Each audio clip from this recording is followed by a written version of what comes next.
Salut à tous, allez on se retrouve pour la vidéo du dimanche, pour le petit tour de mes élevages comme d'habitude. On va commencer par les Messars Barbarus que je viens de nourrir. Je leur ai acheté un peu des graines ici. Alors j'ai utilisé que ces 2 heures de chasse là, parce qu'au moment où j'ai versé, je me suis aperçu que toutes les graines qui étaient dans le grenier, elles me les ont virées. Voilà, et elles sont venues me les foutre ici. Donc ouais, j'en ai pas rajouté là-bas. Je sais pas pourquoi on fait ça, parce que hier soir, les graines étaient encore ici. Alors, je sais pas pourquoi ils ont déplacé. Un truc qui a pas dû leur plaire.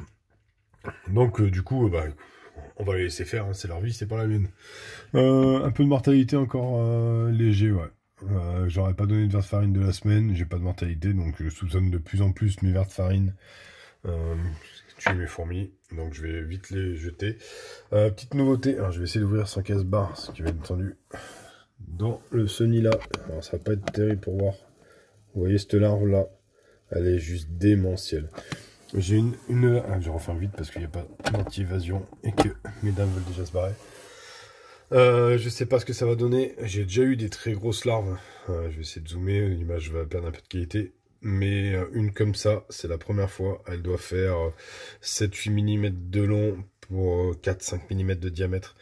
Je sais pas, on verra. Pour l'instant, il est toujours au stade de larve, ça évolue pas. Je l'ai découvert en début de semaine. Ah, j'ai mis le téléphone. Attendez, j'ai mis le téléphone dans le nid. Et regardez, il y a une petite mademoiselle. Hop, alors rentre chez toi là. Allez, descend. Excusez-moi, je parle à mes fourmis. Mais... ah bah là, elle est sur le couvercle et elle y est bien. Bah elle va y rester parce que je vais pas vous filmer une planche pendant 20 minutes. Donc du coup, bah les messards ça va très bien. Cette grosse là, on verra ce que ça va donner. Là, elles sont en train de récolter leur graine tranquillement. Elles ont de l'eau fraîche. Bah du coup, mon grenier est particulièrement vide. Lui qui est tout le temps plein de fourmis habituellement. Est-ce qu'on a un peu de la naissance? Il me semble que j'ai... ouais, là. Là, juste devant vous, vous en avez une qui est particulièrement claire. Donc, toujours des naissances. Toujours de la ponte parce que j'ai toujours un peu de couvain là-bas. Donc, tout se passe bien. Allez, on va passer sur l'Emarginatus. Qui a une physiogastrie de dingue. Je l'ai nourri. Elle a ses 2 premières ouvrières. Donc ça, c'est les ouvrières qui sont arrivées avec la nymphose nue. Donc maintenant, bah, le tube est vide. Donc il n'y a plus de problème de surhumidité. J'en ai raccordé un deuxième avec de l'eau, voir si elles voulaient déménager. Au moment où je m'en suis aperçu que c'était trop humide, ben non, elles ont préféré rester là. Je pense que comme le coton séché, elles sont bien. Voilà, je leur ai donné de la confiture d'abricot. Et apparemment, ça a l'air d'en avoir plus à la reine en tout cas, qui allait manger direct. Voilà, une petite évolution sur les Marginatus. On va passer sur Malasus Niger. Bon bah elle, voilà, un gros couvain.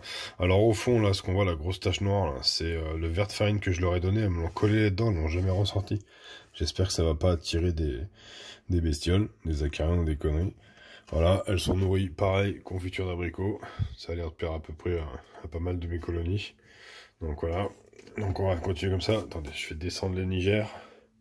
On va monter maintenant les Manica rubida. Tac.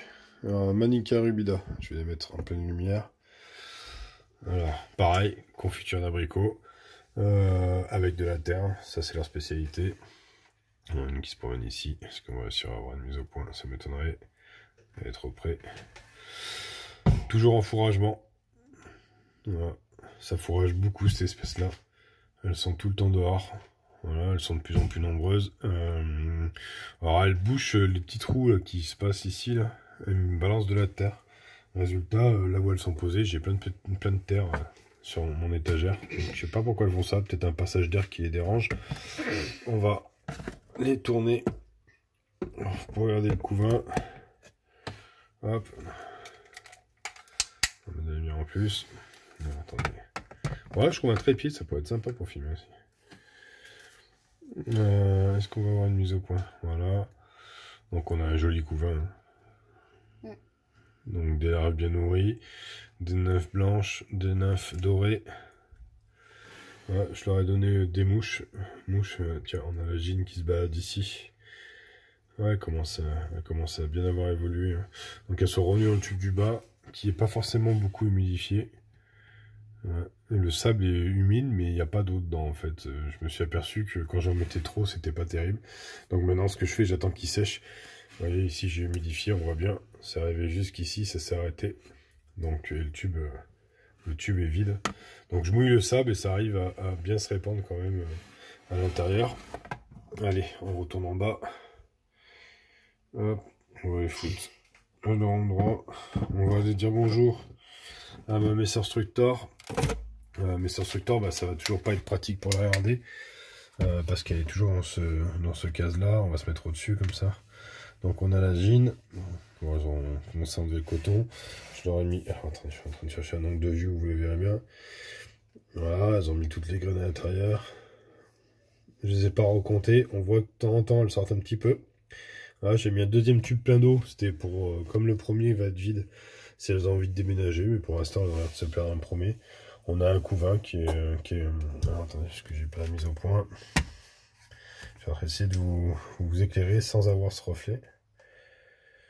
1, 2, 3, 4, 5, 6, 7, 8, 9, 10, 11, 12. 12 de visu rapide, comme ça on est content. Ouais, donc encore des naissances. Donc voilà, tout se passe bien cette semaine.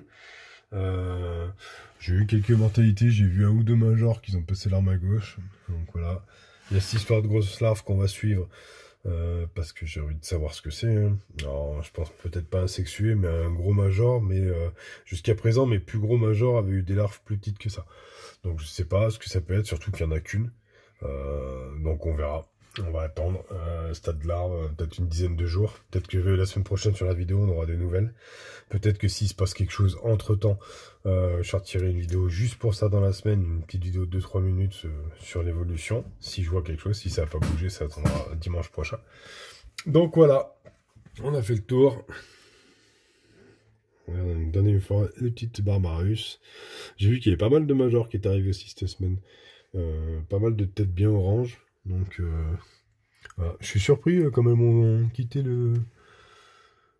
entièrement le grenier pour aller foutre ses graines dans l'aire de chasse. Pourtant l'aire de chasse elle est ouverte, donc elle devrait pas normalement censée y foutre des graines dedans. Oh, il souffle un peu dessus. On va les réveiller un peu. Ça va faire du sport. Après elle s'engraisse, elle devient trop grosse. Donc voilà. Allez, sur ce, je n'ai plus rien à dire il me semble. J'ai fait le tour. Je vous souhaite un bon dimanche et à la semaine prochaine. Ciao ciao.